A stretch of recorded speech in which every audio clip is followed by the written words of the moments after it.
pagi hari ini ingat, telah lahir bagimu juru selamat. Telah lahir bagimu juru selamat.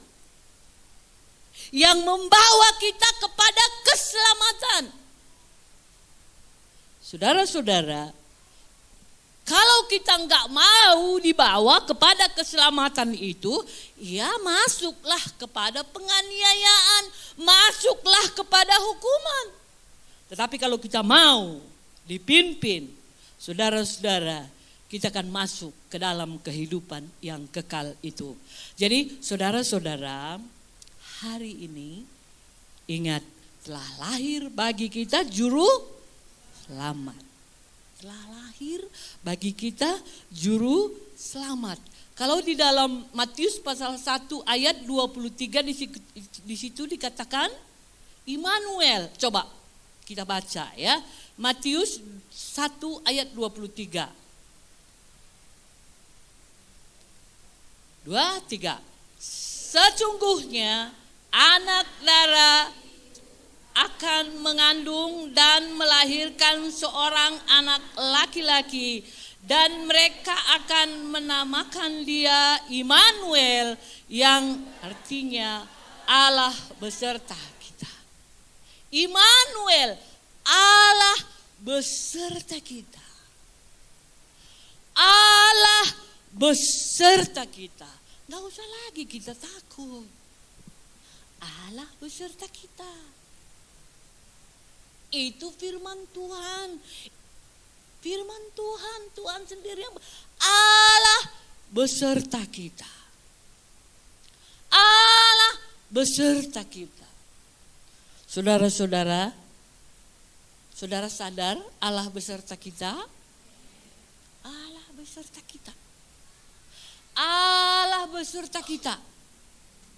Allah ada beserta dengan kita. Saudara-saudara, kalau saat kita kira-kira bohong, bagaimana? Allah ada enggak melihat? Ada. Ada. Kalau kita melakukan yang tidak baik, orang lain enggak nampak itu semua, siapa pun tidak tahu. Ada Allah melihat? Ada Allah melihat? Ada. Karena Allah beserta kita. Saya sangat terharu tadi lagu yang kita nyanyikan. Biar kau temukan hati hamba, ya. Hati hamba. Hati hamba itu perlu selalu ada dalam kehidupan kita. Hati hamba. Bagaimana kira-kira kalau hati hamba? Hati hamba itu bagaimana kira-kira ya? Hati hamba. Biar kau temukan di dalamku hati hamba. Biar enggak dihormati, enggak sakit hati.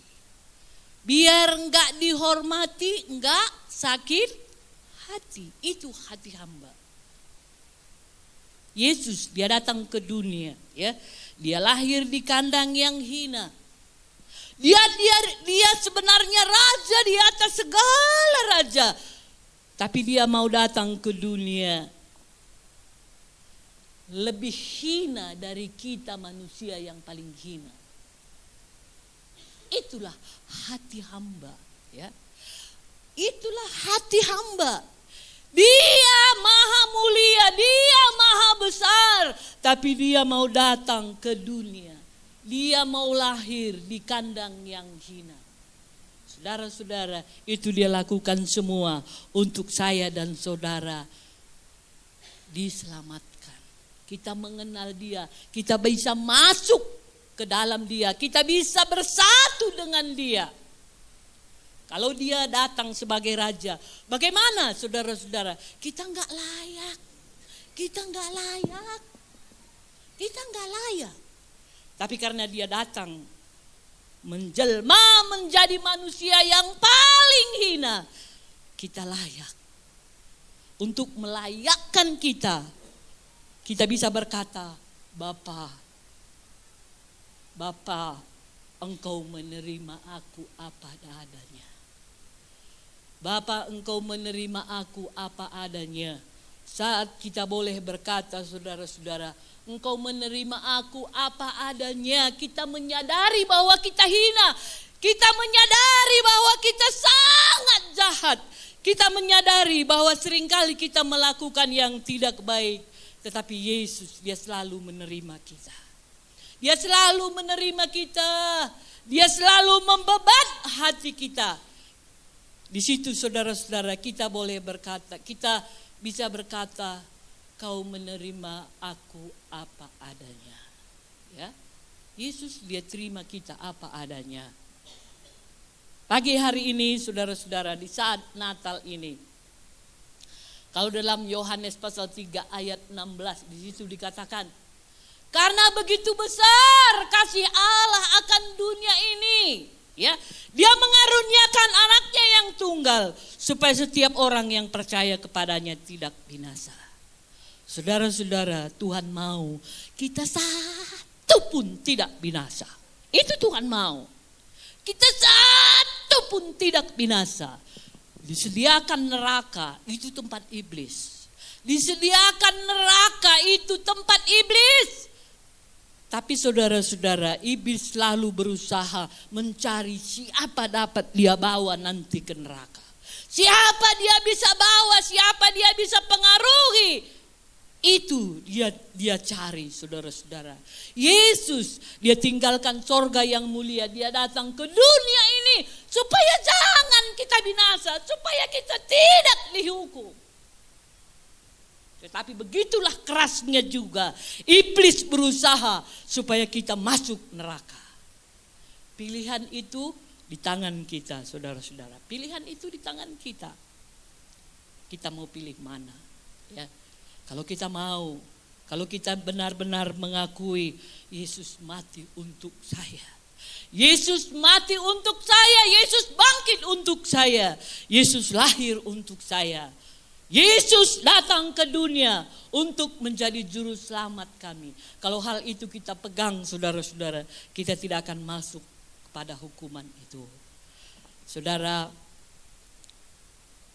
kalau dalam Kisah Rasul pasal 7 ayat 49 di situ dikatakan, langit adalah tahtaku dan bumi adalah tumpuan kakiku. Rumah apakah yang akan kamu dirikan bagiku? Demikianlah firman Tuhan. Tempat apakah yang akan menjadi perhentianku? Sekali lagi saya akan baca bagian yang paling atas aja. Langit adalah tahtaku dan bumi adalah tumpuan kakiku. Saudara-saudara, Tuhan berkata, ya, langit adalah tahtaku, bumi adalah tumpuan kakiku. Tumpuan kaki, tempat mengijak, itu bumi. Saudara, di mana tinggal? Di mana kita tinggal? Di bumi ini begitu luas. Bumi ini begitu luas. Saudara-saudara, itu hanya tumpuan kaki Tuhan. Ingat tapak Yesus ngencah. Kemana mau saudara lari? Kemana mau saudara lari? Itu semua dunia ini adalah tumpuan kaki Tuhan. Jadi saudara-saudara, gak usah lagi saudara takut. Gak usah lagi saudara bimbang. Di mana-mana Tuhan ada untuk menolong kita. Di mana-mana ada Tuhan untuk menyertai kita. Tapi ingat, iblis juga dia mau menggoda kita. Dia mau merusak iman kita. Dia mau supaya kita tidak percaya kepada dia. Tapi mari saudara-saudara, di hari Natal ini, pilihlah, ambillah satu keputusan untuk tetap mengasihi Tuhan, untuk tetap mencintai Tuhan, untuk tetap percaya kepada Tuhan bahwa Dia ada di mana-mana. Saudara, Kalau waktu ya 2 minggu yang lewat kita dengar firman Tuhan, nanti Tuhan datang sebagai raja. Iya kan waktu itu? Tuhan datang sebagai raja dengan kemuliaannya. Kalau waktu Tuhan datang kedua kali, dia datang sebagai raja dengan kemuliaannya, menghukum yang tidak percaya kepada Tuhan, membawa yang percaya kepada Tuhan. Saudara-saudaraku, sekarang pilihan itu bagi kita semuanya. Ya, di hari Natal ini, mari kita ambil satu keputusan. Kita buang dosa atau kita nanti dibuang ke neraka. Kita buang dosa dari hidup kita atau kita nanti dibuang karena dosa kita ke neraka. Itu pilihan kita, saudara-saudara. Pilihan kita hari ini. Pilihan kita. Keputusan kita. Banyak kali orang berkata, aku dosa yang ini susah kurasa melepaskannya. Aduh, dosa ini susah kali kurasa melepaskannya. Itu keputusan. Kalau saudara terus mau hidup di dalam dosa itu, kalau saudara mau terus hidup di dalam dosa, saudara akan dibuang ke neraka. Jangan saudara pikir, aku hidup di dalam dosa, aku udah diselamatkan kok, aku udah Yesus juru selamatku kok. Tapi perbuatan kita menyakiti hati Tuhan, tidak sah itu saudara-saudara, tidak sah. Tapi buktinya kita percaya, lakukan firman Tuhan. Lakukan firman Tuhan.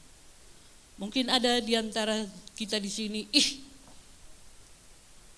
aku lakukan saja hal ini. Mungkin ya, karena zaman sekarang lucu kali kurasa zaman sekarang ini. Bapak-bapak cari perempuan lain. Mama pun cari laki-laki lain. Andiko.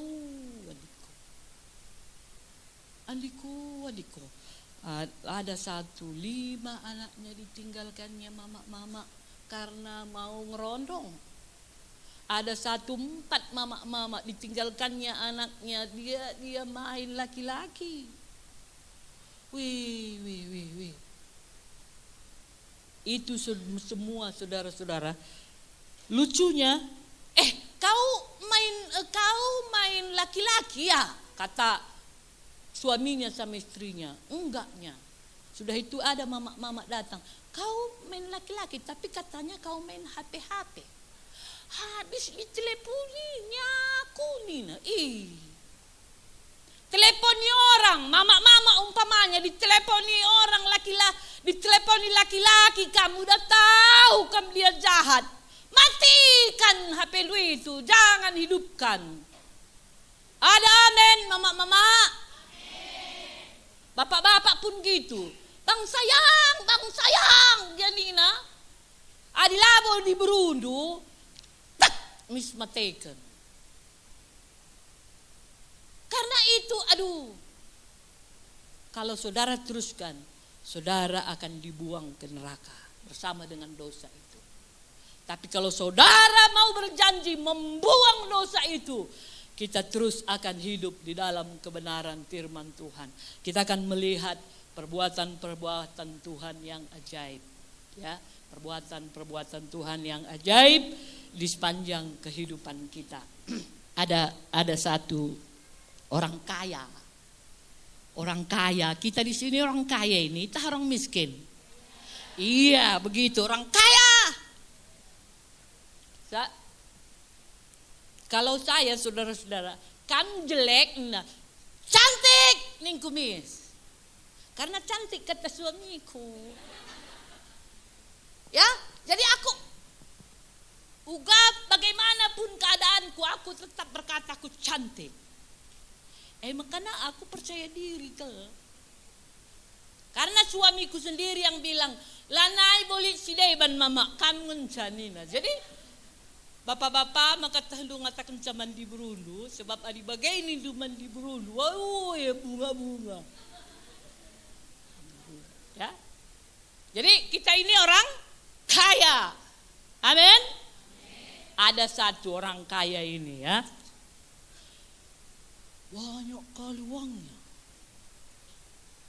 Dia beli mobil lebih 2M lina kulana buka aku tah ngatakan lebih 2M tah 300 kaya bagekin.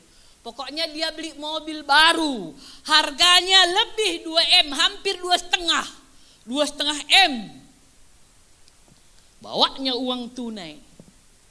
Uang tunai. Ada pergi dia ke toko mobil itu. Ini Pak, aku mau mobil yang ini. Harganya segini Pak. Iya, aku sudah bawa uangnya. Oh iya Pak, iya. Ini mobilnya ya. Tapi karena Bapak bayar cash, mobil itu saya kasih hadiah sepeda motor yang paling bagus. Iya Pak, betul. Matanya hanya tertuju kepada kereta yang menjadi bonus itu. Dengan senang hati saudara-saudara, mana kuncinya? Dia pakai itu sepeda motor, dia lari, dia pakai, dia pergi, dia bawa sepeda motor yang menjadi bonus itu. Mobil yang bagus yang dia bayar 2,5 M itu tinggal. Apa kita bikin orangnya yang beli kereta itu? Apa kita bikin namanya? Kalau umpamanya kami tinggal mobil yang 2,5 M itu tinggal, dia bawa hanya sepeda motor yang menjadi bonus. Kira-kira apa kita bilang namanya itu?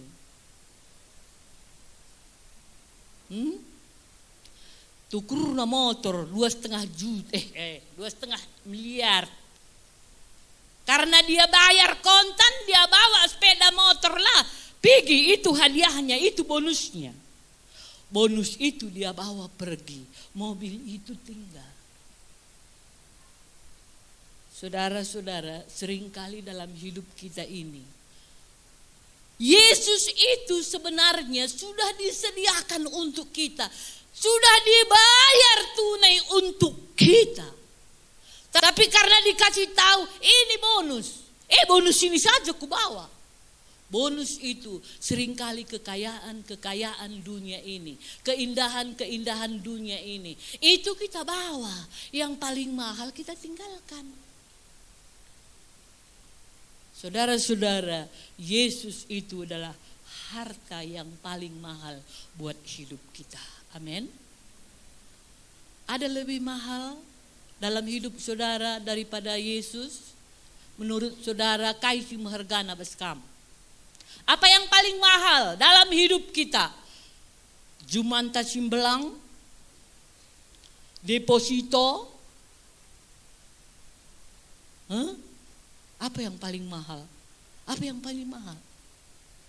Anak lusinggo sarjana, si meganjang sekolahna, itu yang paling mahal? Tidak lebihnya dari orang kaya ini tadi, saudara-saudara.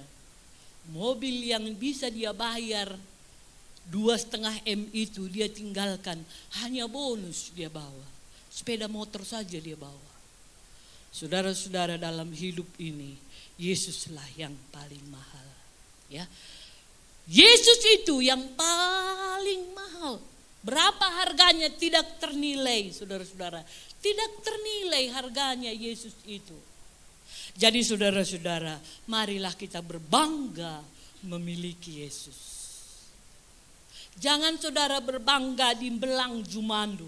Jangan saudara berbangga kalau saudara punya banyak deposito. Itu bisa hilang, saudara-saudara. Tapi berbanggalah memiliki Yesus. Berbanggalah memiliki Yesus. Yesus segala-galanya. Amin. Amin. Mana lebih besar masalahmu dari Yesus? Mana lebih besar masalahmu dari Yesus? Yesus. Saudara-saudara, akhir-akhir ini aku menghadapi satu masalah besar. Masalah besar itu sepertinya, saudara, seperti satu kelapa ya, satu kelapa, buah kelapa, dia kalau mau jadi minyak bagaimana? Kalau kelapa itu mau jadi minyak bagaimana? Dia harus turun dulu, bagaimana? Dia harus turun dulu, dia harus dibuka sabutnya, jagusi kan gitu. Kalau sabut itu kan baru dibelah, baru diparut, baru dikeluarkan minyaknya kan gitu. Pengalamanku saudara-saudara, akhir-akhir ini seperti kelapa yang udah jatuh, sakit kan, sakit. Sudah itu lagi kelapa itu lagi dijagusi, dia ambil sabutnya. Tapi saya tahu itu semua ada rencana Tuhan. Satu waktu akan menjadi minyak, satu waktu akan bisa dirasakan orang lain. Saudara-saudara, masalah apa yang saudara alami? Masalah apa yang saudara alami saat ini? Ingat, Yesus lebih besar. Kalau saudara mengalami seperti yang saya alami, jatuh, kelapa itu jatuh itu bersaura, ya kan, bersuara, sakit itu saudara-saudara. Sesudah jatuh, ambil lagi parang, buka semua sabutnya itu, sakit itu saudara-saudara. Tapi sesakit apapun, Tuhan yang mengasihi kita. Amin. Saudara, karya Tuhan yang begitu besar bagi hidup kita, itulah yang paling berharga. Biarlah itu kita hargai tiap-tiap hari. Kita hargai tiap-tiap hari. Biar kita nyanyikan lagu ini dengan segenap hati kita, bahwa Yesus, karya terbesar dalam kehidupan kita adalah pengorbanan Tuhan. Karya terindah, kasih yang terindah.